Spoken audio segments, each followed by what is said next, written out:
Good. Comic creators, your new crowdfunding launch sidekick is here. The comic book crowdfunding planner from ComixLaunch is your ultimate step-by-step companion to planning, optimizing, and executing your crowdfunding campaign, helping hardworking creators stay organized, execute with confidence, and maximize success on every launch. Hey, I'm Tyler James, publisher of Comics Tribe and host of the ComixLaunch podcast, which has been helping comic creators launch successful crowdfunding campaigns for nearly a decade. In that time, I've seen the same struggles come up again and again. Making a great comic, but no idea where to start with crowdfunding it, overwhelm at all the steps to launch, and fear of missing something important. Exhaustion during the campaign and struggling with the emotional roller coaster of launching. and finishing the campaign and still being unsure what worked, what didn't, and how to get better results the next time. If any of those challenges sound familiar, you are not alone, and it's not your fault. Crowdfunding a comic requires a completely different skill set than making one. The good news is I have something that can help. To celebrate the 10th anniversary of ComixLaunch, I've distilled years of my own crowdfunding experience and the insights of hundreds of amazing guests I've had on the show into one essential tool. This new comic book crowdfunding planner is really 4 powerful books in one, designed to help during every phase of your launch. First, it's a launch planner, providing a step-by-step roadmap including guided templates and battle-tested ComixLaunch exercises to build a winning campaign. Second, it's an execution checklist, including action items and pro tips for every aspect of your project so you can launch with confidence. Third, it's a daily campaign journal with dedicated pages to track your campaign progress each day of your launch, prioritize your daily promotional activities, and stay in command of your project. And fourth, it's a post-launch debrief with a proven post-mortem process to capture what worked, what didn't, and what you'll improve on so that your next launch is even better. The Comic Book Crowdfunding Planner is perfect for first-time Kickstarter creators who want a clear roadmap from start to funded. When it comes to running a Kickstarter, I never thought I could do it until I started using Tyler's tools and tips and tricks. I have raised over $40,000 US. Everything I have launched has been done using the ComixLaunch tools. It's been the backbone of my success as a creator. Experienced crowdfunders who want to refine and optimize their launch processes and get to that next level of funding success. I've raised over $30,000 on Kickstarter. I wouldn't have been able to accomplish this without ComixLaunch. Tyler's guides have made it an effortless and stress-free process. Tailor-made specifically for comic book creators, writers, artists, and publishers looking to streamline their campaigns and optimize their crowdfunding efforts. The ability to break down the daunting task of running a Kickstarter into small, well-defined, achievable tasks gave me the confidence to finally launch a campaign. I really needed an instruction manual, and that is exactly what Tyler gave me. Perfect for anyone who has struggled with crowdfunding overwhelm and could use a physical tool to help focus before, during, and after your launch. The timing of finding Tyler and his work was perfect for me because I didn't know what I was doing. What helped me was getting access to all of the tools that Tyler puts together. 6 campaigns raised about almost $27,000, and I can honestly say I wouldn't have had anywhere near the success without ComixLaunch. The tools included in Tyler James' planner were essential to getting the ball rolling for me. Everything I know about running Kickstarters I learned from ComixLaunch. Finally, it's for all the thousands of ComixLaunch listeners who have been asking for a resource like this for nearly a decade. For rewards, the new planner is available in a number of formats. A beautiful physical planner with a durable faux leather cover, digital PDF version with ready-to-print pages, and discounted multi-pack bundles for creators and publishers with many project launches on the horizon. All backers will be thanked by name on the ComixLaunch podcast, and there's limited show sponsorship opportunities available. I'm also opening my schedule for a few one-on-one crowdfunding coaching and mentorship opportunities, and you can also get access to some of the ComixLaunch Pro courses during this campaign.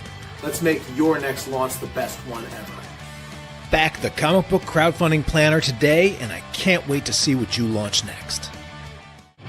Prepare to launch in 3, 2, 1. Hey friends, Tyler James from ComixLaunch here with you today, and I'm excited because I have a jam-packed panel of awesome comic book creator crowdfunders. We're going to talk about kids comics and young adult comics. We're going to talk about launching adaptations of popular IP, as well as highlight some projects that are coming. And it'll just be an all-around great conversation with my guests, who are kindly all hanging out backstage, and we'll bring them on shortly. So I'm excited to get this conversation rolling. But before I do, just to set the conditions for today, I'm going to start by just a quick shout out and mention of what's going down with the ComixLaunch comic book crowdfunding planner launch, which is on our 15th day with 10 days to go. I'm going to thank some backers. I'm going to teach a daily launch lesson applicable for this one's applicable to literally every creator that launches a project on Kickstarter, but comic book creators especially.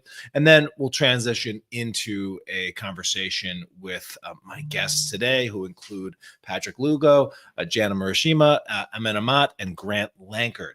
If there are questions from anyone watching live, if you want to say hey or shout outs to any of my guests, if you have questions or topics that you'd like to hear this accomplished panel opine on, let's make it interactive. Hang out with me, eat your lunch, enjoy your lunchtime if you're eating some lunch or chilling at work. Whatever you're doing, I'm glad you're spending a little bit of time with us. So the ComixLaunch comic book crowdfunding planner, if you haven't checked it out yet, I encourage you to do that. I would love to invite you to join over 400 backers who are currently supporting this thing on Kickstarter. Pretty amazing, amazing stuff. And we just went over $15,000 in the last like overnight. So very cool to see that this launched. The first time I've done anything like this on the Kickstarter platform, a nonfiction sort of help product. Obviously, I've launched a lot of products and tools and resources and strategy guides for comic book creators outside of Kickstarter on Kickstarter, but this is the first time I'm actually getting totally meta and doing a launch about Kickstarter on Kickstarter. And it's been just an incredible experience of it's kind of been like a walk through, hey, Tyler, this is your life over the past 10 years. So many familiar names backing the project. And like with every Kickstarter launch, one of the best things about the platform, picking up new folks and discovering new folks. So I want to shout out just some backers. I'm slowly but surely working through the list. David Hartman, Fox and Socks, great name. John J. Murakami, Christy Crapeticio, Patrick Foreman, Ricky Donacci, Scott Koblish, Mattia DeStasi, who is a crowdfunding expert as well. Always good to have fellow gurus in the space. A.G. Reinhardt, Matt Zollman. Matt Zollman is my partner in crime on the book Epic. He's a talented artist. Sean Wilson, Dren Productions, aka James Mash's company. James has got a new project I think just went live, so shout out to James. Samuel Gompers, Mark Bell, Screamin' Rabbit Studios, Jason, John O. Burke, Sovereign Comics LLC, Jerome Williams, Richard Bruning, Louis Godoy II, Lance Durave, Mike P., DB Carter, Andy Nordeval, Robert Chambers, David Matthews, Bill Hallier, Mark Turner, and Denzel. So I promise to thank each and every backer by name. It's the least I can do for helping this launch get off to such a great start and to continue to just reach a lot of people. I'm excited for, I know that like even if there's like 5%, 10%, 15% improvements that you could make using a tool like this, I'm excited to see how that ripples throughout the Kickstarter ecosystem. So I want to thank everybody that's tuning in live. We're going to bring on our guests in just a minute. But before I do, as promised, I want to make this time that we spend together as valuable as possible. And that's why I've been doing a tip of the day each and every day for these comic book live streams. And so today's tip of the day is to avoid redundancy in your project description and load it with compelling key words. Yesterday's tip, I talked about the importance of using your project title and using the characters in the project title in order and maximizing that. And this goes hand in hand with that. But something that I have seen a lot, and I called out for a first-time Kickstarter creator who can go and improve on this. This was a creator that joined me for my live stream yesterday, but the title of the project that they're working on, Pulsar: The Lost Ethereal Issue 1, is the project title. And then what do you notice about the project description? Issue 1 of new sci-fi superhero epic Pulsar: The Lost Ethereal. So when I talk about avoiding redundancy, this is what I mean. The vast, like a high percentage of the words in the project description for this Kickstarter project are identical to the project title. However, on Kickstarter, your project title works hand in hand with your project description. And so it's kind of a lost opportunity to simply repeat exactly everything that's in your project title. And so they did get sci-fi superhero in there, so 2 keywords, but the bulk of this doesn't really do anything to advance things for this. And so I want to encourage creators to do a little bit better than that. And there's some really important reasons why this is key. First and foremost, is that we have to remember that Kickstarter is a search engine. Thousands of people are searching the Kickstarter platform at any given time, and hundreds of comic book fans are backing projects every single day. But if they can't find your project, because Kickstarter is a search engine, if they don't already know about it, if you're not sending it to them, and you're not using smart keywords, they may be tough for your ideal fans to find you. All right. And so we really want to identify those keywords and make sure that we get them in our project description. Another thing that what keywords do is they create instant genre clarity. If someone reads your the first thing that you write in your project description, and they get to the end of that and they still don't know what kind of book that is, you've kind of lost. You've missed out on a total opportunity. And so we want to do really good project descriptions loaded with keywords so that we are clarifying exactly what it is that we're offering. What this will also do is it'll help you attract the right backers. You want to phase out the wrong audience and attract fans that are looking for exactly what you're offering. And when you do this with better blurbs that avoid redundancy and are loaded with keywords, it's going to help you attract the right type of fan. And so one little exercise that's pretty easy to do is just to think to yourself, hey, what would a fan of your comic type into Kickstarter if they were looking for a book like yours? All right. And if you can't think of anything, then you probably are having trouble talking about your book and will have trouble pitching it, because people like to buy things that are similar to things that they already like. Now, everyone says they want something new, but what they really want is something like something that they already like, but maybe a little bit different. And that's where these keywords and helpful project descriptions that connect to things that audiences already care about, already like, already want in their comics. That's when your project descriptions are going to be actually really strong. All right. So some keywords or some things like, and these would be different books, but, maybe it would be a cyberpunk detective comic, or LGBT slice of life manga, or Cthulhu kids book, or grindhouse dystopian horror anthology. You just want to think of like keywords that someone could conceivably type in, that if they did, you would want and expect your book to pop up. So that's an exercise to do. And then once you've done that exercise, you can go through the process of crafting this. Some bonus tips for crafting really strong descriptions is to lead with the hook and also lean in to twists and irony. Irony and contrast are like giving something familiar and then twisting the expectations for your audience in a project description or in a pitch are things that first get people's attention and then make them shake them up a little bit. And when you can add a little bit of a twist or a little bit of irony to your pitches, it can go a long way.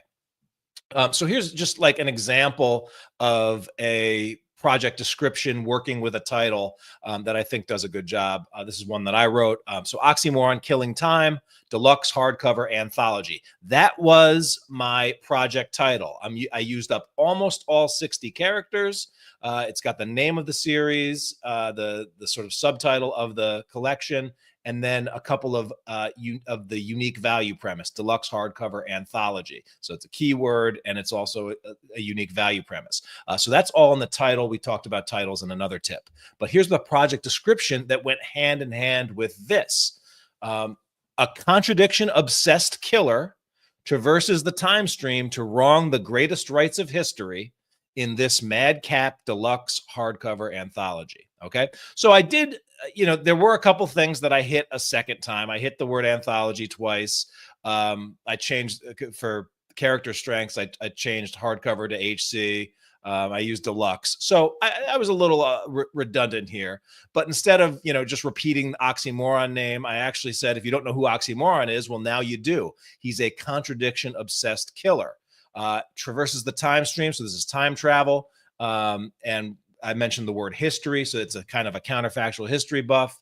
I used a little bit of irony, wrong the greatest rights of history. It was like a twist on righting wrongs. So that worked. Here's another one. Death Transit Magpie. This is a project that Carl Kerschel is launching this month. And he was on, and he talked about us, but great project description. A young woman ferries the souls of the dead to the afterlife in this sci-fi action-adventure comic inspired by Metroid and Hellboy. So we know what this is about now. Like the title itself, Death Transit Magpie. All right, Death Transit, kind of interesting, cool, but okay, what is it? It's a young woman ferries the souls of the dead. Okay, that's to the afterlife. That's interesting. And then sci-fi, action-adventure. Metroid, Hellboy. These are all rich keywords that will help people connect it to things that they already know and care about. All right, just two more quick tips.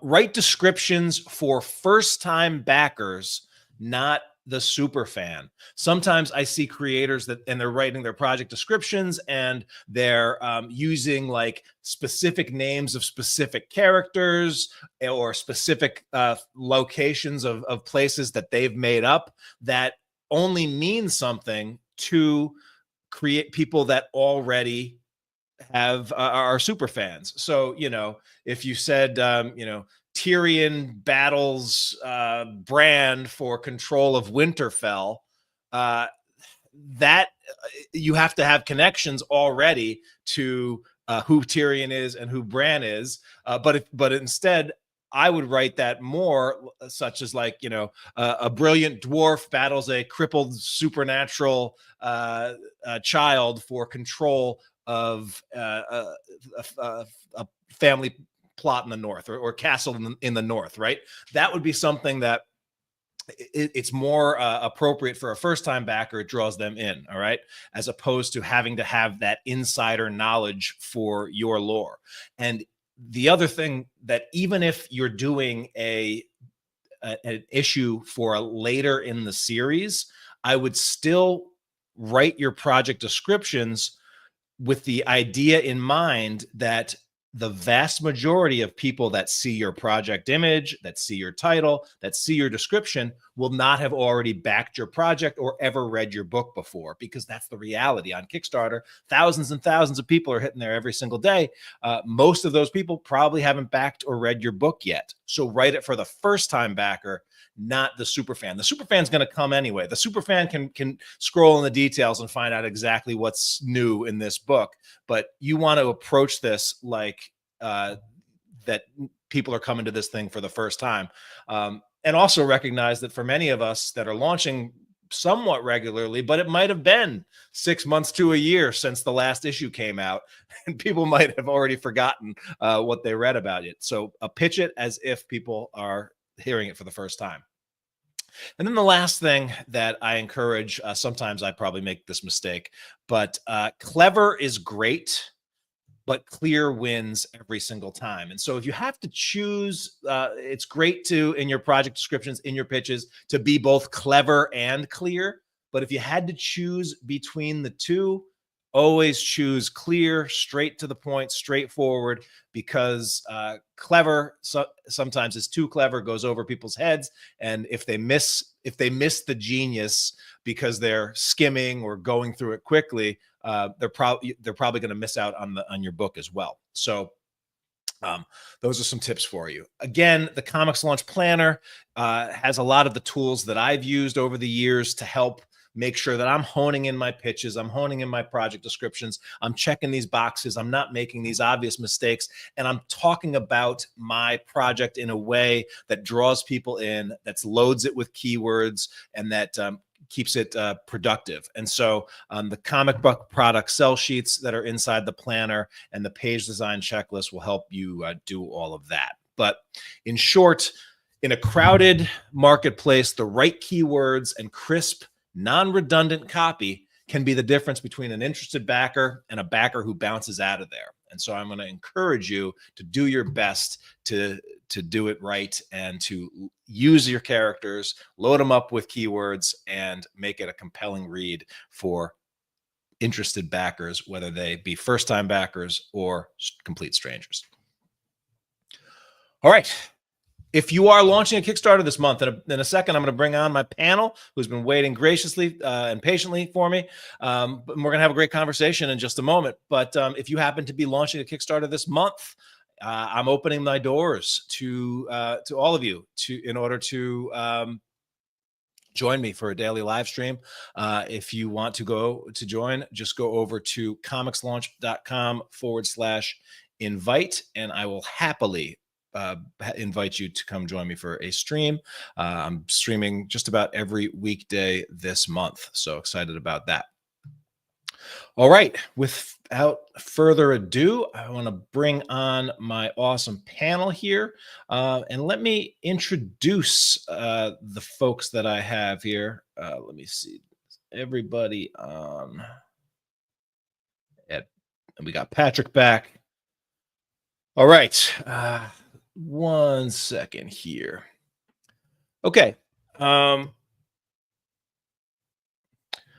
This is fun. We've got a bunch of folks watching in the chat. We will jump in and follow up on some of the questions and some of the conversation that's already going on there. Appreciate everybody engaging with this channel in this chat. And please, if you have questions throughout this broadcast, let's make this interactive. Let's have some fun together and go from there. But let's hear about who we have on our stream today.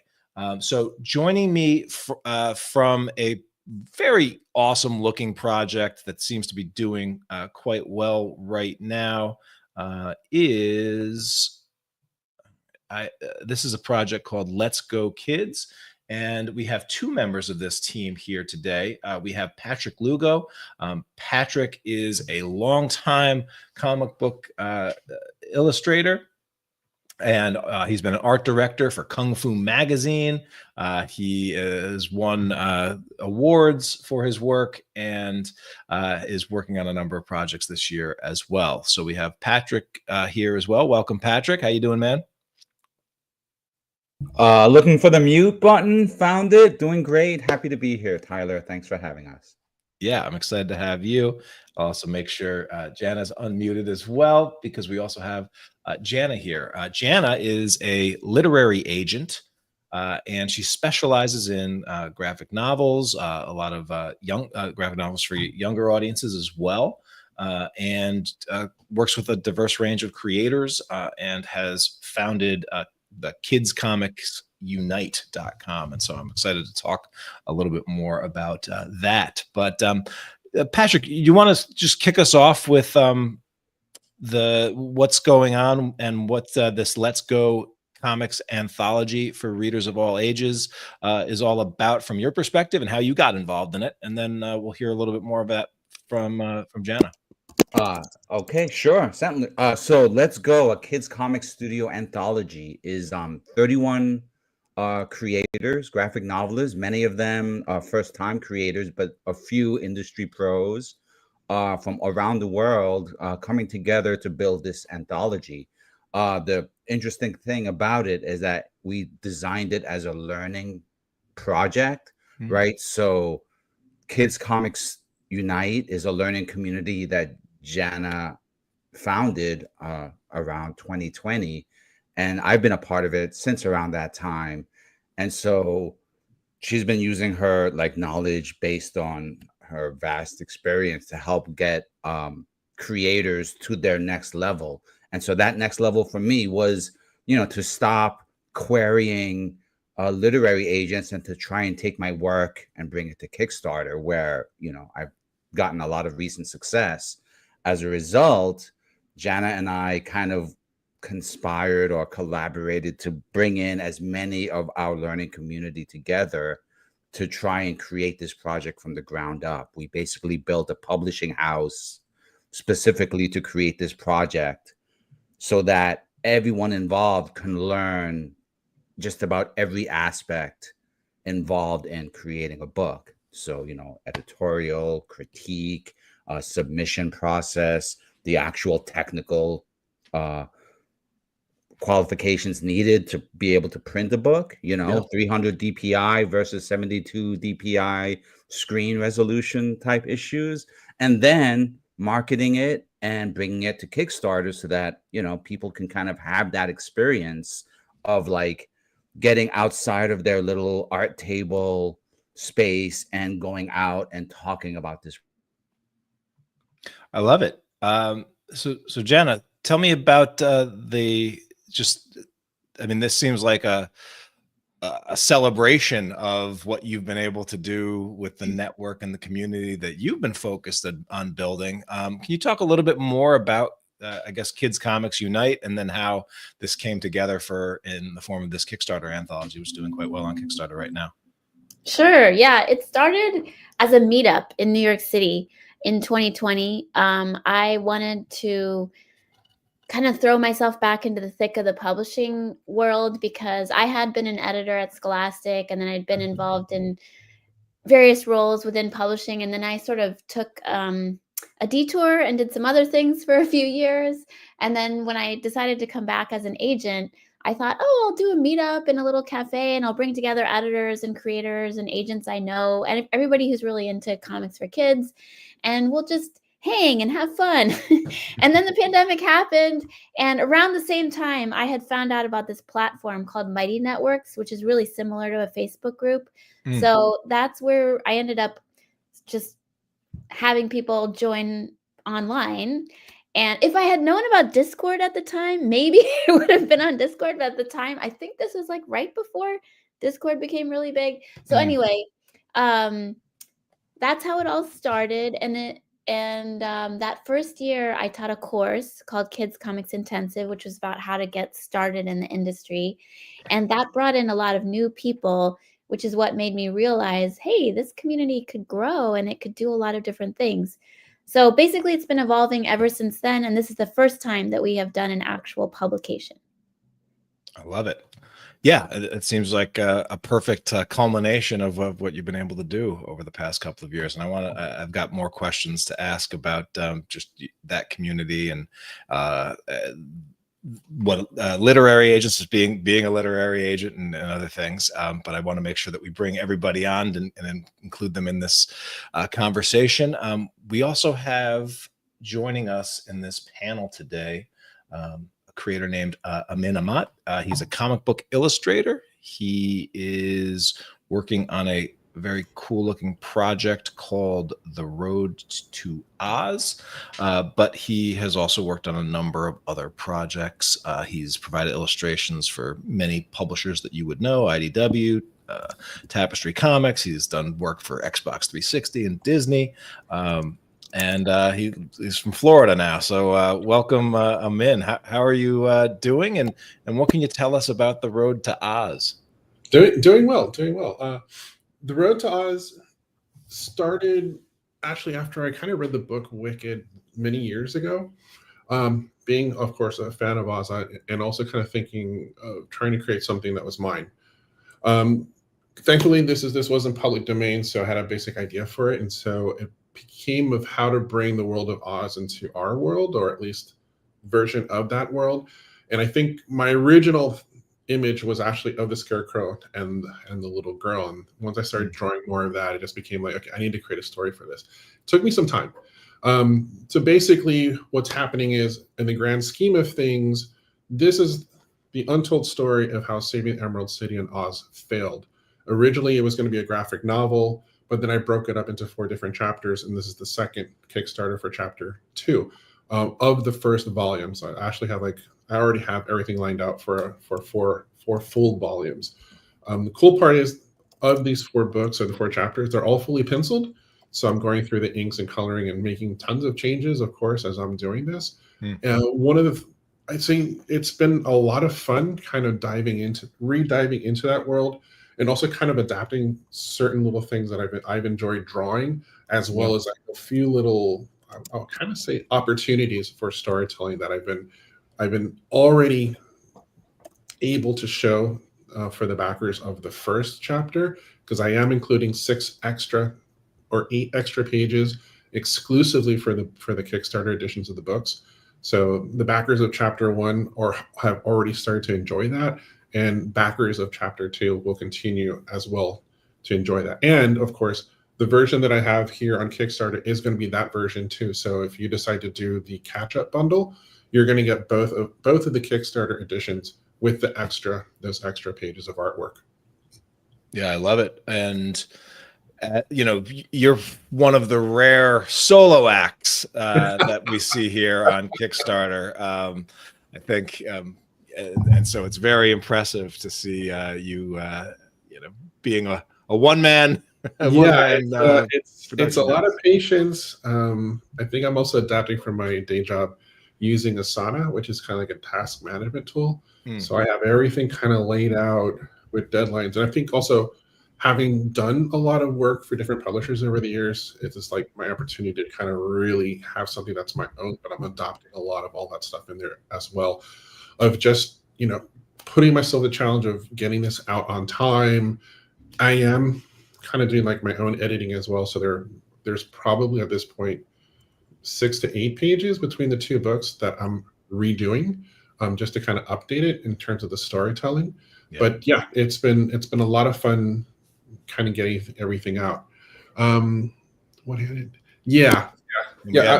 Marita in the chat just saying that the project looks amazing. So awesome. And rounding out our roundtable, we also have Grant Lankard joining us here. Now, Grant has a project coming up. He's in the pre-launch. This is the 3rd issue of League of Cryptids coming up. But Grant is no stranger to Kickstarter and to comics. His other series include an awesome adaptation of Beowulf. He does a book called Memoirs of the Morbid and the League of Cryptids. But Grant, what can you tell us about League of Cryptids? And why should people go hit that notify me button? Yeah, I did put the preview page in the private chat if you want to show a little bit of a sample of the Kickstarter. Yep, it should be in the notes, the show notes for these posts and the video. Yep.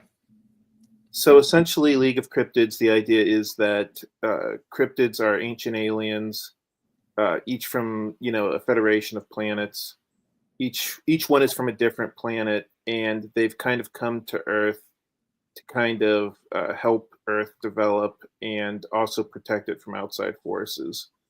And in this particular mini-series, they are facing an alien invasion by an alien race that resembles another group of a less well-known group of cryptids called the Loveland Frogmen. Yeah, it's always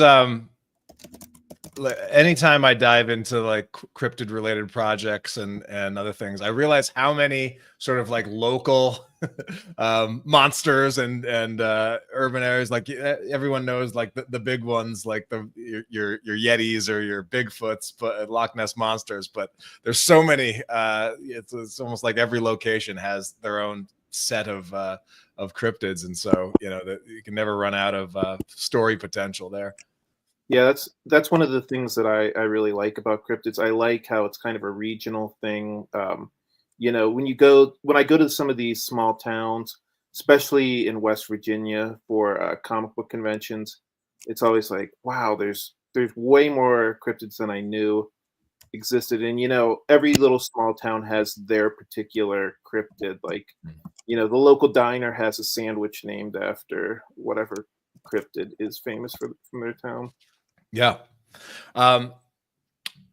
So excited to see you back on Kickstarter with this new book. I want to sort of bridge to a bit of a panel discussion here, and the nice thing about these things is whenever you put a fresh group of creators together that has never been assembled, there's always a little bit of a fun that can happen of just seeing what comes from the audience and the interaction and things. But I actually want to riff on Maritza's question that she put in the chat. And she saw, I think, looked at Road to Oz, saw that you were doing the second chapter of the book, or the second issue is kind of common Kickstarter parlance in a lot of ways for comic book creators. But this concept of how big a book to launch and how much is enough to launch. Is it one Kickstarter per chapter, or does it need, or should it be something bigger? I myself, 39 launches in, I've done everything from full graphic novels all the way to single issues and shorter anthologies, graphic novellas, everything in between. I'm curious, and maybe we'll start with Amin and then bounce around. What made you decide to go the per chapter route, and are there advantages or disadvantages to sort of funding one issue at a time? I think the biggest pro and cons really is with the graphic novel, which I did try that at the beginning, and that didn't fund. And it seemed to be trying to put all my eggs into one basket, but splitting that basket into 4 individual baskets, it allowed me to create pacing. It allowed me to kind of give myself, I guess, breathing room and avoid burnout. But it also kind of got me back on a schedule that was very reminiscent of when I was working with some of the publishers, with extra time. And so that's pretty much where my idea came around. It also enables to kind of grow your audience, because sure, I mean, I've done books around here, but I'm still relatively unknown across the board. So this kind of gives me an opportunity to get something out there, create the audience, and then bring them over to the next one and create a snowball effect. Also, I think one of the biggest things is because I did all the pencil work before I even started the first one. So I have about 120 something pages in total that are penciled. So that kind of gave me a sense of relief, because all I have to do now is just the ink and then work with the colors and do art direction and then work on the marketing side of it, which, yes, it's a lot of work. But I mean, obviously with what Tyler has coming out right now, it is going to be a big help, but also just kind of getting everything into, I guess, some sort of pattern or sequence, so that way I know what I have to do with each book. And then you learn as you go, and you start to get better and better as it keeps going. Yeah, obviously having the inks and the pages complete, there's more to show. Caesar's loving seeing the traditionally inked pages in the background of your studio, and I definitely think that can go a long way to getting people on board and saying, "Oh yeah, he's clearly put a lot of skin in this game already." Grant, has that sort of been your approach or your thoughts regarding? You've also have experience serializing stories. So I've done 20-page floppies. I know some people hate that phrase floppies, but you know what I mean, like the individual issues. Yeah, staple bound. You can easy to carry. Yeah. I mean, I think that there are advantages and disadvantages. I mean, one of the I would echo Amin's claim that it helps build a following. I mean, I don't know, when I see on Kickstarter, okay, the minimum tier is over $25. I'm a little bit more reluctant to back it than if the minimum tier is like $7. You know what I mean? Just Yeah. because, especially if it's somebody that I don't know, like I mean, obviously none of us are Stephen King or Scott Snyder or those kind of guys. Those guys, people are maybe a little bit more willing to take like a $25 risk as opposed to a $7 risk. Now, I am trying to segue into longer individual issues, and the rationale for that is just that printing costs have gone up so much. Earlier this year, I launched the sequel to my Beowulf comic book, and I'm trying to do between 31 and 33 pages per issue of those, just because it's kind of the 20-page comic books. Most people, especially like in a store setting, are only willing to pay $5 for a 20-page book. And when you think about the fact that a 20-page comic book, it usually costs more than $250 to print. Yeah. And then the comic book shop, once it's 50%, what do they call that? Upcharge. Yeah. It gets really hard to make a profit. Mm-hmm. So I don't know what the word. I guess your margins on like a 30-page floppy are a little bit. They have a little bit more wiggle room than a 20-page. Yeah, and you can see, I think a lot of the times the challenge is there's also usually shipping costs, and I know a lot of creators there's a psychological hurt when, especially for international shipping, they have to charge more to ship the book than the book itself, and so sometimes when you actually raise the price of the book that you're selling because the value has gone up because you're adding a few extra pages or finding other ways to increase the perceived value of it, it actually helps, because it's like, all right, yeah, I don't mind. Oddly enough, and humans are particularly irrational, I think they actually would rather spend $20 on a $25 book than $20 shipping on a $5 book. But I also know that in terms of size, page count, from the literary world, Janna, some of the best sellers are, and the bigger volumes are sort of the norm over there. And clearly with Let's Go, if this is the first launch for something with your community, figuring out the appropriate page size for it and making it feel that it's valuable. And you probably also want to incorporate as many people as possible. But what are your thoughts on sort of how big is the right size for a Kickstarter launch? I don't know that I'm the right person to ask about Kickstarter. Patrick is I'm more of the expert in traditional publishing. I think it all depends on your venue and your target audience and your business model. That's what I would say. And yeah, so many variations there. Patrick, what would you say about Kickstarter? Well, I mean, I would kind of, I guess, tell you a quick little story about my first crowdfunding campaign, right? I had been spent years creating this sprawling black and white graphic novel, kind of in the spirit of Bone, but I spent more than a year shopping it around to literary agents, and it wasn't connecting with any of them. Working with Janna, we kind of identified some of the structural issues. Then working more closely with someone Tyler, James Powell, we were able to really get into like what how the story was structured and what parts could be improved, etc. When I made the decision to bring it to Kickstarter, I ended up taking that graphic novel and splitting it into 2 volumes, coloring it, and doing, making the changes to make it more appealing to the readers that I might have now instead of the readers I thought I might attract when I initially started the project. And so, I mean, I think that like understanding of like, who are you making this project for is a key factor. Mm-hmm. And, in the end, I ended up, here, I have them here. I ended up creating 2 volumes right? Yeah, And right. this one won a couple of awards. But rather than one single, black and white piece, I ended up doing 2 campaigns and, coloring the whole thing, redoing a lot of the pages and making it a much better comic than it would have been if I had just proceeded with what I thought was the original plan, right? Yeah. Pursuing a traditional literary publishing.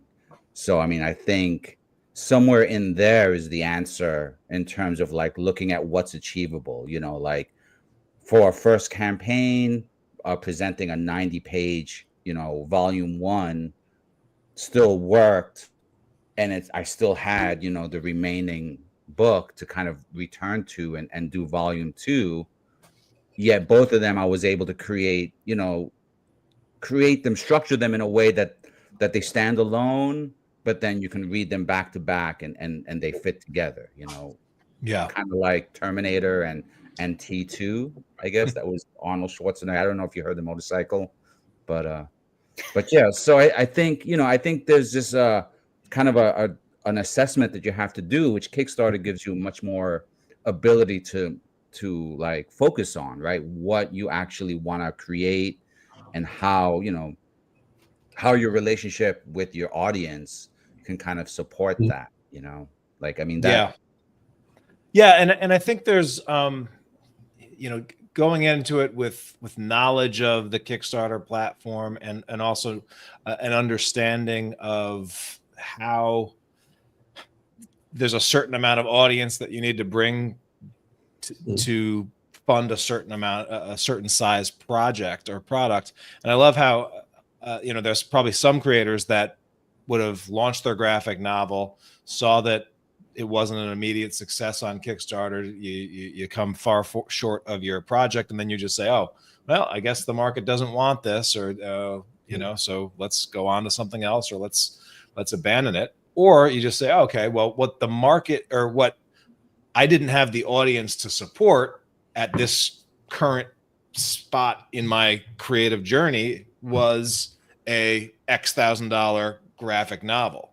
Okay, well, let's try something smaller. Let's ask for something smaller. Let's break the project up into something that requires less of a boulder, a smaller boulder to push up the mountain, and then let's roll from there.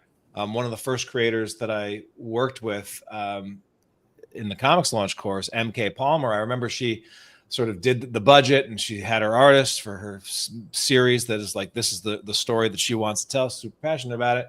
And it came out as she's like, oh, well, okay, I need to raise about $25,000 in order to maybe break even on my graphic novel.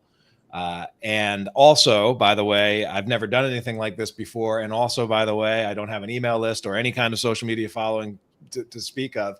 And so it was pretty clear that was not going to work, launching trying to make your first launch 25K launch for the entire thing that you only had just started on, right?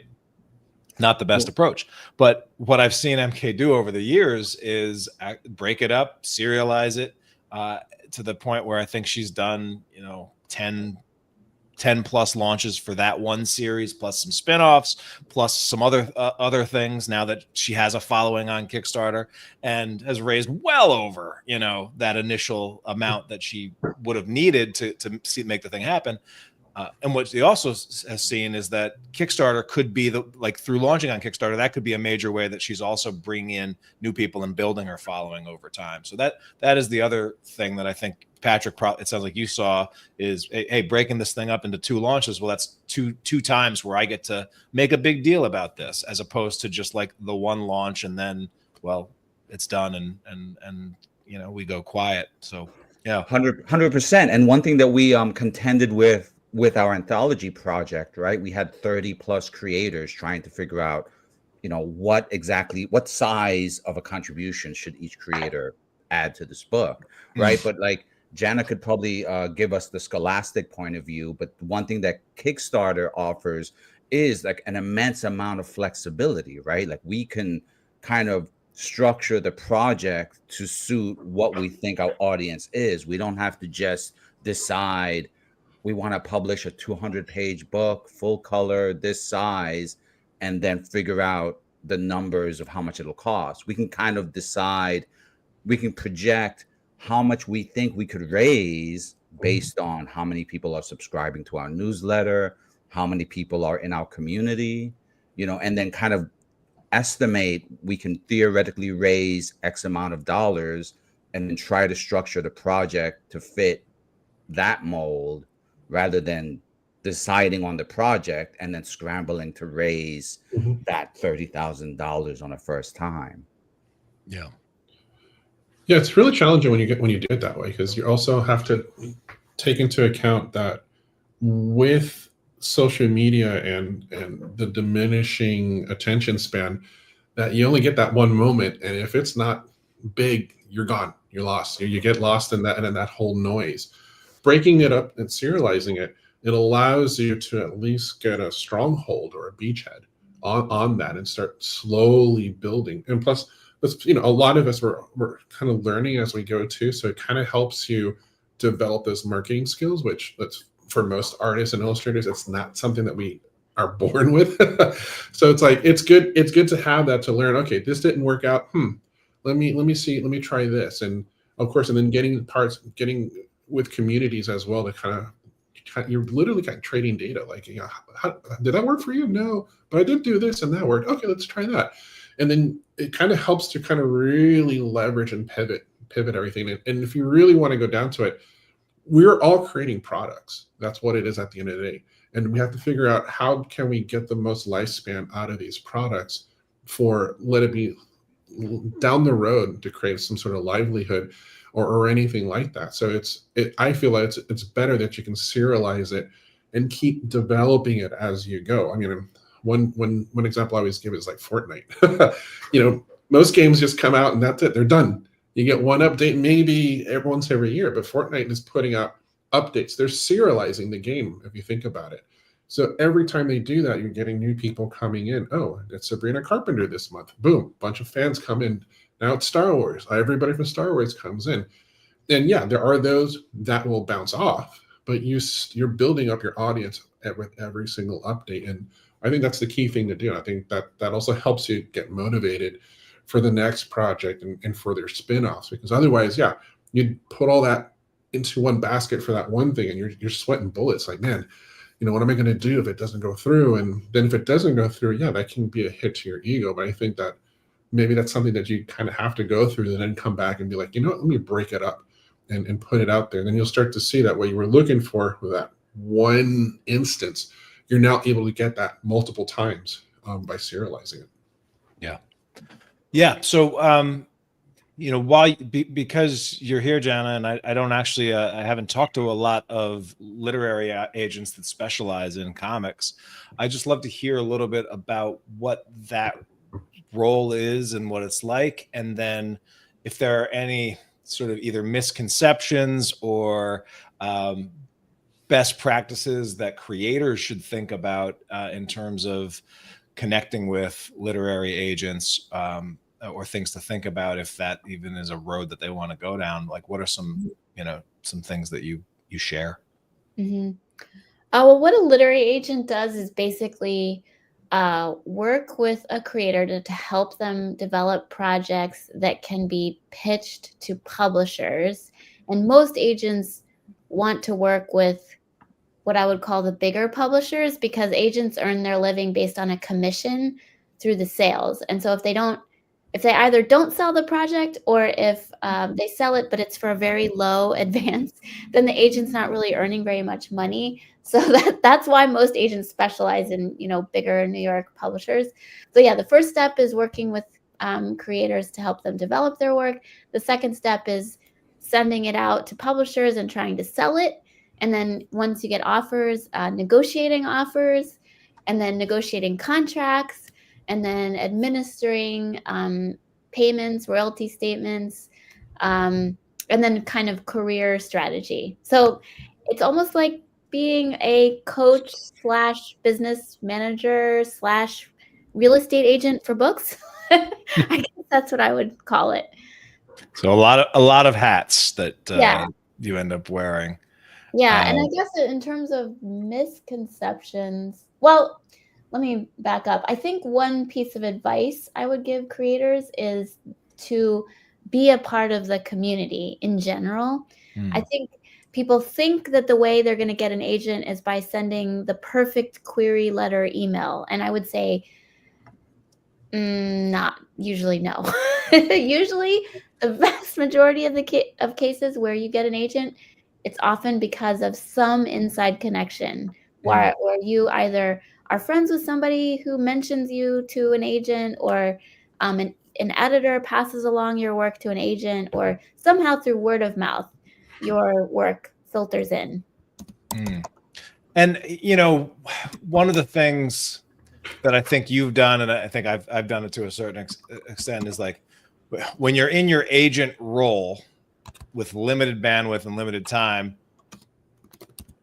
you end up having to say no a lot, or in some cases it's tough to even get a response to people. And when I am wearing solely my like comic book publishing hat as a small press comic book publisher with limited bandwidth and resources and a ability to put out books, like I say, like Harvard has a higher success rate of applying than it is to my little publishing company. But that's just simply a factor of bandwidth. But by creating a community with ComixLaunch and with Kids Comics Unite, well, you do have an offer where you can say yes to a lot of people, and you can invite people in and still provide some of what a literary agent might do to the community. And then in turn, that is probably a great feeder ground for talent that you can then draw from and potentially work with on another level. So I think that's smart from your standpoint in terms of because it's tough. It's tough to say to be rejection all the time, right? It's one of the hardest parts. Yeah, there's so much rejection and saying no. It's really depressing. There's a freelance editor that I'm friends with, Lila Sales, who's very well known, and she's worked with huge, very successful kids series, and she left Penguin Random House a few years ago to go independent. And I asked her, like, why didn't you become an agent? And she said, you know what, Janna, if I had become an agent, I would have had to say no all day long, and I hate saying no. Yeah, not the work for a people pleaser, right?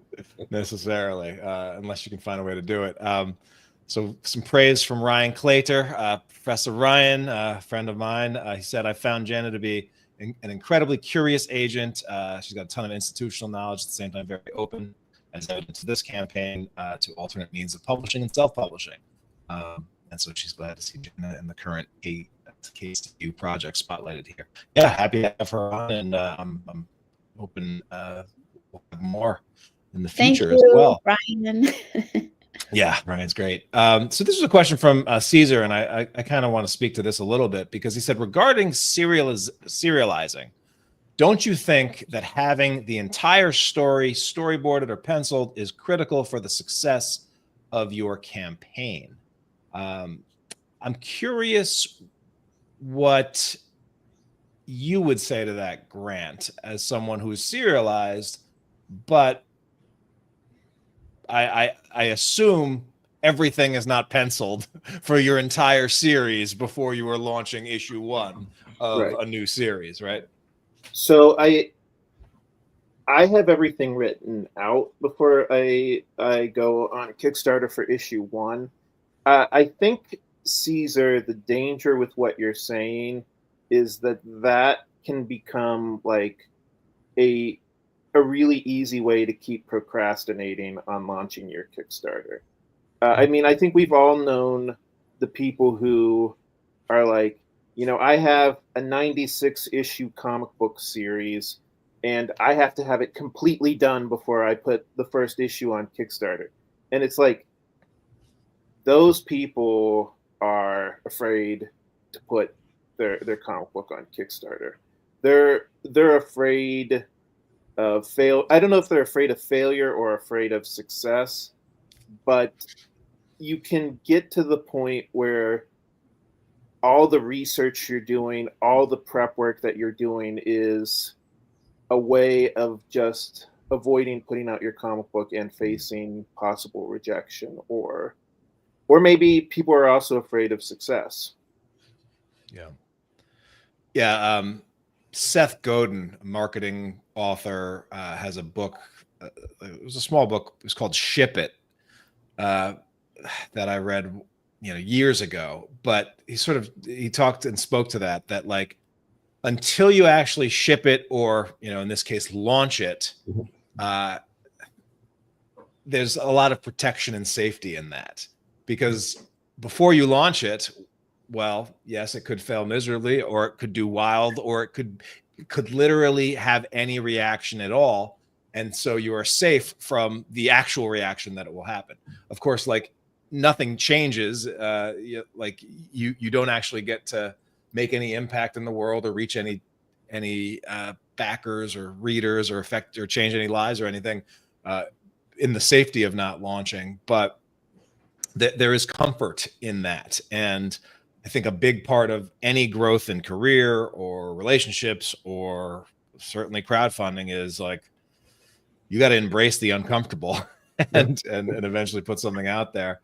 But also, I would say, and I think, Patrick, your experience of drawing out the entire thing first is it's great if you can do it. I do know that, because of, and I'm not sure how long it takes you to do like a page of sequential art, but many of the artists that I work with, it might be 10 to 12 hours per page.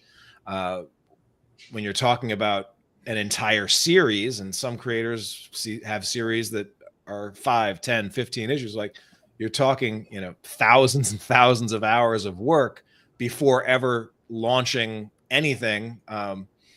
It's one thing if that work is something that you can afford to do in your spare time, or you're not paying for it. But just, there's a reason Marvel and DC don't usually complete an entire series before launching that first issue. It's like, I think there's a lot of reasons, financial and otherwise. But yeah, any additional thoughts on that?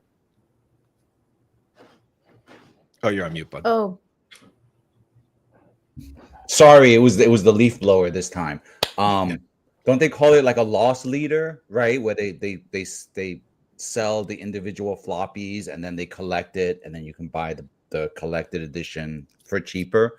I mean, it's almost, it seems like it's almost a little bit inverted with Kickstarter, right? Because you can reformat the project however you see fit, right? There's no rule that says that I can't take those 2 volumes that I initially published and then bring it back to Kickstarter as like a collected hardcover edition at some point, right? That's another bite at the apple, we could say. So I think it's really about like a little bit about your how creatively you can look at your project, not just the creativity involved in making it, right? There's that level of creativity, the writing, the art. Then there's also the using your creativity to kind of look at how best you can tell the story that markets your project. I mean, Janna, remind me, right? There was someone who said that people don't buy products, they buy the story associated with products. Am I misremembering? I'm not. Yeah, go ahead. Oh, no, yeah. I mean, it does sort of. There's the Simon Sinek quote, right? People, they buy why you do it, not necessarily what you're doing, or at least it can be a big factor. And Kickstarter is like a platform, unlike most other platforms, where you can put an equal weight on the mission that you're on, the reason for this project, why it matters, the impact you're trying to have in the world, above and beyond just, hey, here's this 160-page graphic novel that, and that kind of helps it differentiate it from the, how many books are published every single year, Janna? Probably an immense. But Kickstarter is a platform that gives you the ability to not just sell the book, but sell the story behind it. I mean, Tyler, you just teed up the charitable component that we also included in our campaign, right? Okay. Where rather than trying to you know, make a profit such that creators can, you know, get paid for that project, we've decided to donate this effort, right? Because this is once again a learning project. We've decided to donate the results to 2 charities, right? So that backers can buy copies for themselves, but they can also, you know, jump on with an additional tier that will ensure an additional copy gets donated to one of 2 charities that we're working with, so that, you know, kids all around the world can get, you know, books published in English so that they could better learn to read and speak English through the use of comics, right? So that's something that when we started this project, we didn't really have that in mind. But, you know, once again, the beauty of collaboration, right? As we were moving forward, several members kind of pointed out the possibility. They're already working with these charities.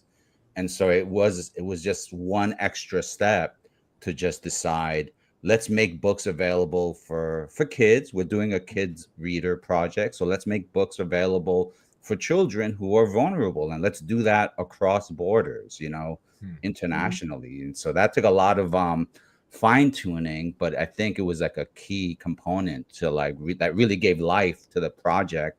Beyond, hey, here's a cool comic. It's like, hey, here's a cool comic that you can also give to kids who need something to read in this crazy world. Yeah. Question from Brian Gonzer, also for Janna. What are an agent's feelings about clients doing Kickstarter projects, since most agents make their money from selling the books to traditional publishers? Yeah, I'm curious about that. I sort of know where the comic book publishers, or where at least where some of them stand on Kickstarter, but I'm curious about like mainstream publishers. Where does Kickstarter fit in that ecosystem from what you've seen? I don't know that I could speak for all agents, but for me, I definitely encourage clients that I work with, if they have a project that doesn't seem to be working in terms of pitching to a traditional publisher, but they are still as passionate and committed to it as ever, I have said, like, yeah, why don't you try doing a Kickstarter campaign? Because sometimes people just don't see your vision. But if you're the one who has the vision and you are just absolutely sure that you want to keep going towards that vision, the best thing that you can do, I think, is to not give up your agency and just decide you're going to do it on your own in whatever way you can. And I do have one specific example of clients of mine who did exactly that. They brought it to Kickstarter because they just gave up. And I gave up too, honestly. I tried for years with this one project and we couldn't get any yeses. So they didn't actually do it on Kickstarter. They did it on Crowdfunder, another platform. But in the end, we did end up getting them a publishing deal after they did that crowdfunding campaign. So they did exactly what we've been talking about, where they broke their project into pieces and they crowdfunded just the first couple chapters, I believe. And yeah, now they have a book deal. Cool. Do you mind if I ask Jenna a question? Go for it, Brian. Do you find that there's more reluctance to crowdfunding with traditional prose as opposed to comic books? I'm a member of a writers group here in Pittsburgh, and most of the people in the group are novelists as opposed to comic book creators. And I'm always saying to these guys, stop worrying about getting an agent, stop worrying about publishing your comic book or publishing your book. Just put it on Kickstarter. And they look at me like I have 3 heads when I say that. Again, I really am a specialist in comics and graphic novels, so I feel like I'm not the right person to ask about prose books. I would say, like, self-publishing is huge with prose, and especially genre fiction, like romance, mystery, sci-fi, fantasy. All of that genre fiction is absolutely huge with self-publishing. Maybe Kickstarter is inherently somewhat more visual, so maybe visual projects tend to do well on Kickstarter, but I'm not 100% sure. Yeah, I mean, I think comics just in our DNA, the indie, like some of our most celebrated stars are indie success stories, right? Mm-hmm. Like the billion-dollar Teenage Mutant Ninja Turtle franchise began with two guys and a black and white, home printed, I'm not sure if it was home printed, but it was, it was pretty rough looking zine style comic that was launched at a local comic book shop's convention. And then Robert Kirkman, Image Comics is like Walking Dead is like the biggest new IP franchise of the past 25 years in comics. And it came from, a guy that it went from Image, but, that was still, very indie publishing, creator owned style thing. So, I just don't, I think we've always kind of had a little bit of an indie edge and an indie ethos. And then also we're seeing some of the biggest publishers in comics embrace Kickstarter because they realize that there's certain projects that like, hey, IDW was not going to release that massive $300 box set for resale through distributors. It just wasn't going to be something that is economically feasible. It turns out it's very feasible if you're going direct to consumer, though, on a crowdfunding platform. So yeah, I think there are some big differences, whereas I'm not sure that you've seen like the major publishing houses jump on and use strategic crowdfunding platforms. Maybe some of them have. But yeah, I would say I agree with you that I think that comics world does have a real indie ethos and has always been more scrappy than book publishing. And I kind of in my head, I imagine the big book publishers as like ocean liners, kind of like the Titanic, like they can't move very fast. Yeah. They have established business models, and like having them do things differently is not easy. Yeah. Yeah. And there might also just be something to like in pop culture or Hollywood or whatever, like there is this glamorized version of the best-selling author who in movies and TV is like wildly rich, never actually seems to do much writing as depicted in the dramas that they're in. Whereas they just don't have that for the comic book creator. Like they're used to, going to conventions and hustling for the next job or the next sale. I don't know. It may just be a little bit different. A quick story about the indie comics, right? Back in March, I was talking with Jamie Hernandez, Love and Rockets, and he was telling me like what he and his brothers went through to publish that first issue of Love and Rockets, back in the Stone Ages. And man, amazing. Like, having worked in publishing for many years, I can recognize, how many steps have been removed thanks to digitization and, the invention of the PDF, etc. But these guys worked so hard to just get that one first black and white comic, and now, almost 50 years later, how many bands have named themselves after that comic, So we as indie creators have it really quite easy comparatively, digital platform, digital presses, we have so much available to us, so it really just is about, Tyler, what you say, but so much of it is the mindset to like go out there and create that thing that you want to create. If folks like the Hernandez brothers can do it, 47 years ago, we can do it now.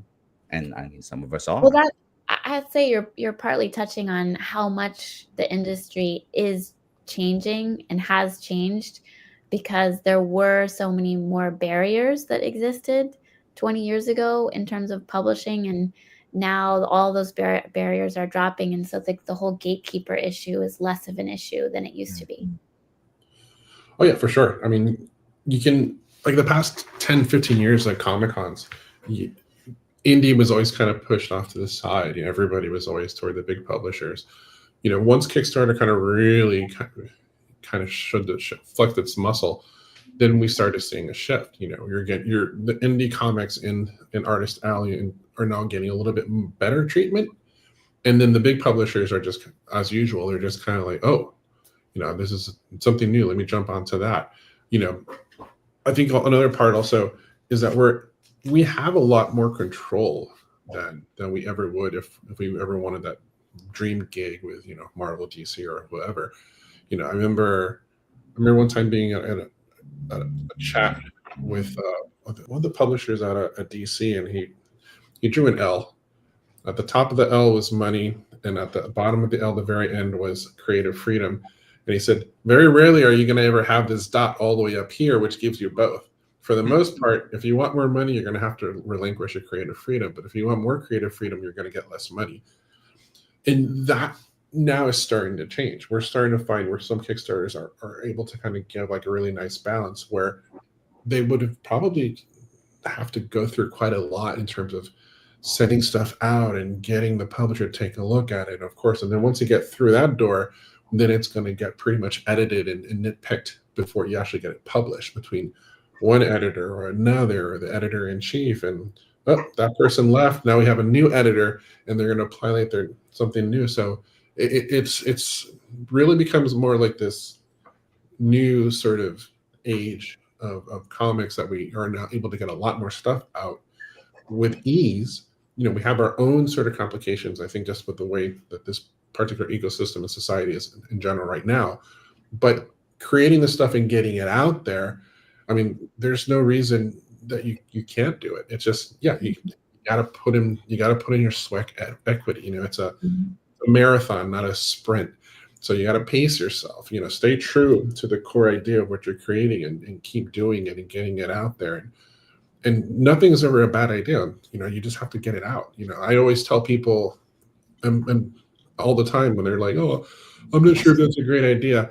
We live in a world where there was a marketing meeting about a movie, and they decided, let's put a tornado and sharks and put that together. That happened in this reality, and it did very well. It's one of the few franchises that are positive in terms of their income.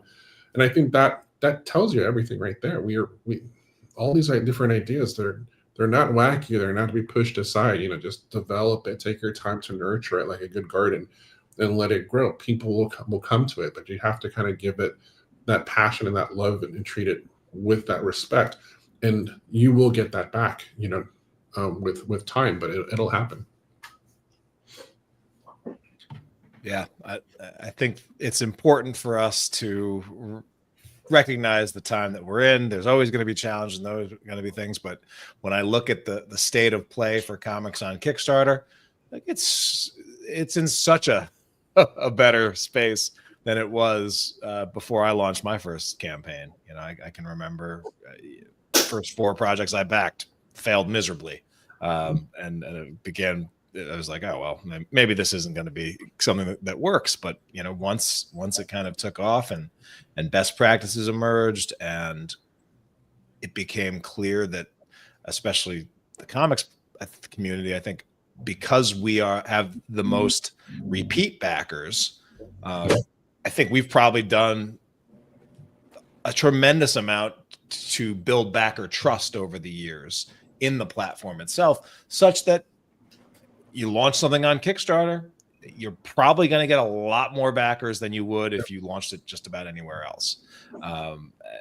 People trusting you with money in advance anyway. So I think it's important to just still not feel like I still, if you're new, if you haven't launched yet, you haven't missed the boat. There's still time for you, and the water is actually still very good in the crowdfunding pools. Yeah, you just got to do it. You just got to do it. And one thing I do like about Kickstarter, though, I think, regardless if you did like what I did or anything like that, I do like that level of accountability. You know, of just kind of like, hey, I got this out. It's out there. Now I have to commit to it to make sure that I get it out, printed and into the hands of all the backers. You know, and I guess for me, why I went and I did all the pencil work was because I wanted to make sure that when I got something ready and it's out, it goes out. I don't want to do like some other campaigns, which we've all been victim to, where we've got this great product, blah blah blah blah, and 3 years down the road, you still haven't gotten anything. I didn't want to be one of those people. I want to make sure that if I get something out, it's out there. It is what it is. I can tweak it like George Lucas did with Star Wars, but it's there, it's out, and just keep moving it. And movement is life. You got to just keep going with that. Absolutely. Well, we are coming up on time, folks, but I want to give everyone a chance to give a last shout out to their projects and anything else that you want us to keep an eye out coming from you soon. Maybe start with Grant.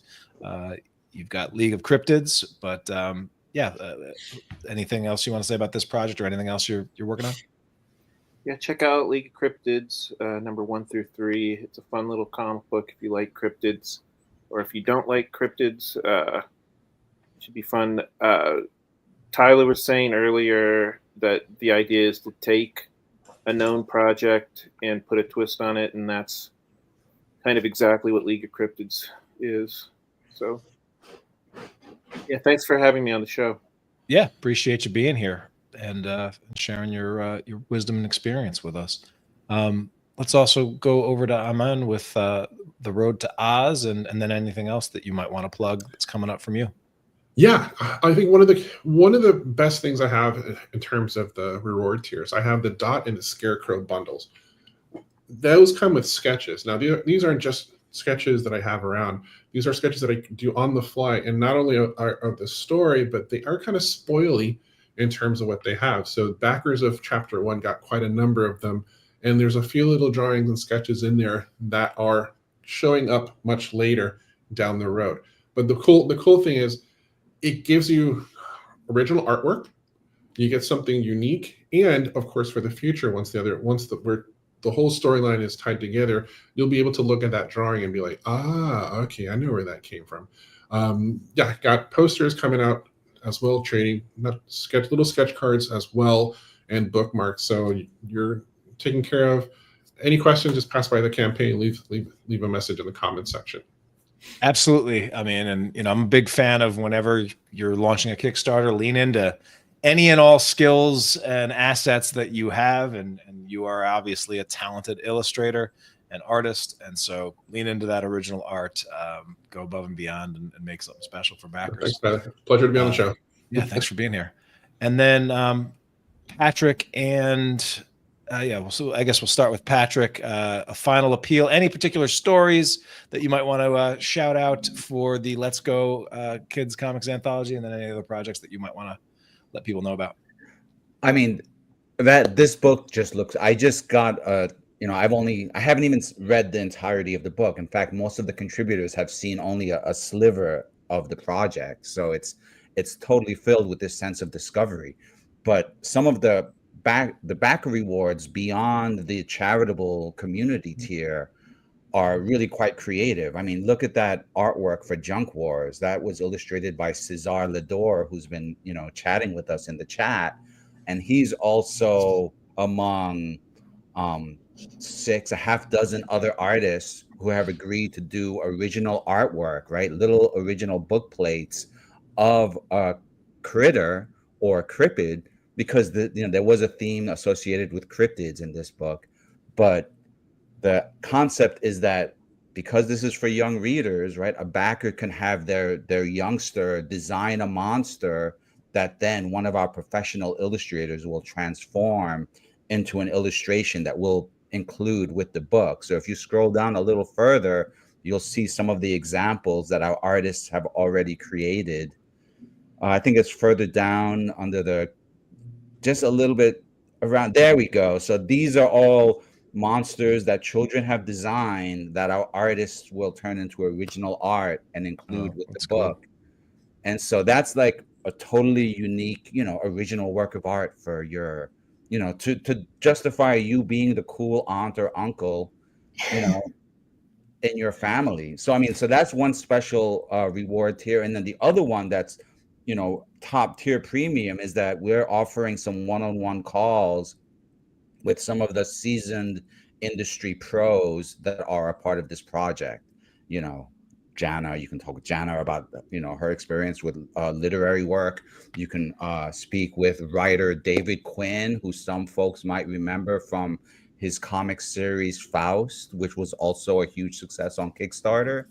He's offering time for anyone who wants to like sit in and discuss writing. The same is true for your marketing campaign, for your illustration work, and a few other things, right? Like the spine of our project is that it's a project about learning, right? Learning by doing. And so one of our big offers is to give other creators a chance to learn what we've learned. Yeah, no, I love it. And Janna, anything to add to that? And then also just if you are looking for potential pitches or new authors or illustrators or creators that from the literary agent side, what's the best? What are you looking for, and maybe the best way to connect with you? Well, okay. First of all, I want to give Patrick props for the awesome explanation of our project. I don't think I can say too much more other than I'm really old. So when I was a little kid, it was decades and decades ago. And in those days, there used to be these storybooks that they would give you in school to learn to read. There'd be collections of all different stories. And I remember how much I used to love those stories because they would be in all different genres, all different art styles. And it's just kind of rare to find collections like that anymore. And I think that's what we're doing with this anthology. It's really geared towards, I would say, like 6 to 10-year-old readers. So if you have any 6 to 10-year-olds in your life, definitely check it out. And then I would say for myself, Kids Comics Unite is a great place to connect with me and connect with many, many other amazing, amazing creators who are all interested in making comics for kids. So the best way to connect with me would be to join Kids Comics Unite. Right now, it's free. It's been a free platform since it started. There is a possibility down the road that we're going to change things and make it a paid community for everybody, but that hasn't happened yet. So as of now, you can still join for free. And then, yeah, if you want to find out about my literary agency, it's actually called Janna Co. So it's just jannaco.co. And that way you can find out about the different creators that I work with. Awesome. Well, thank you everybody for your time and your insights. And I'm excited to see new stuff from you on Kickstarter. And I know there will be a lot more great stuff to come over the years. I appreciate you just being a part of this broadcast. And I wish you the best. Thanks so much. It was awesome, Tyler. Great to meet you guys. Great to meet you, Grant and Amin. Thanks, Tyler. Yeah, thank you for having me on the show. It was nice meeting all of you guys too. Your projects look awesome. Absolutely. Yeah, a real pleasure. I look forward to reconnecting with Grant and Amin, and Tyler. It's always awesome to connect. Yeah, and shout out to the active chat. It's exciting to have people tuning in and submitting great questions. So Roger, Maritza, Brian, we had a Ryan Clater sighting, Stephanie. Thanks everyone that was able to tune in and submit something. And you know what, if you catch the replay and want to submit a question, I'm sure people will be around to answer it or to connect. But appreciate y'all tuning in, and I can't wait to see what y'all launch next. Take care, everyone. Bye. The ComixLaunch Planner is going to give you a roadmap so you can launch confidently, whether this is your first campaign or you've launched a bunch. Hey, I'm George O'Connor. I've kickstarted 10 projects raising over $50,000, and ComixLaunch is a big reason for my success. Tyler has studied Kickstarter for over a decade, and he's going to help you avoid pitfalls and give you the best insights to make sure that you and your project shine on the platform. He's also going to help you with the mental aspects so you can stay sharp and positive and professional throughout the entire launch. This planner is going to give you the tips and insights Tyler's created from over the years of studying the platform and helping hundreds of people launch their projects. As someone who's been with Tyler since the beginning of ComixLaunch and has absolutely benefited from his insights and trainings, I cannot recommend the ComixLaunch Planner enough. I've been using the tools from ComixLaunch since 2020 to run all these successful Kickstarter campaigns. When it comes to running a Kickstarter, I never thought I could do it until I started using Tyler's tools and tips and tricks. He really has this great way of putting everything together and making it so easy to tackle. So something big and challenging like a Kickstarter campaign becomes really easy to do when it's broken down into these steps. My name is Melissa J. Massey, purveyor of fine fantasy comics and tragic shenanigans. I would recommend this to anyone who wants to launch a book or a comic on Kickstarter. It really breaks down the process and helps you to position yourself well so that you can stand out and deliver a fantastic book to your audience. I mean, the results don't lie, and the pile's getting a little hard to hold. So check out the Comics Launch Planner. It's going to be the best investment you make for yourself and for your creative business. Before Comics Launch, I struggled to raise $3,000 on my first campaign. And since joining Comics Launch, I have raised more than $370,000 across more than 30 campaigns. That's a huge difference. It's quantifiable. Hey everybody, it's Clay Adams. I'm the writer of Blazing Blade of Frankenstein, Dream Quest, co-writer of Carmilla Unbound, Prodigal Son, and co-editor of the Nightmare Theater horror anthology. I wish I had this planner years ago. Tyler, what are you doing? Get on this. Start shipping these things out. Can we just skip the campaign? Let's go.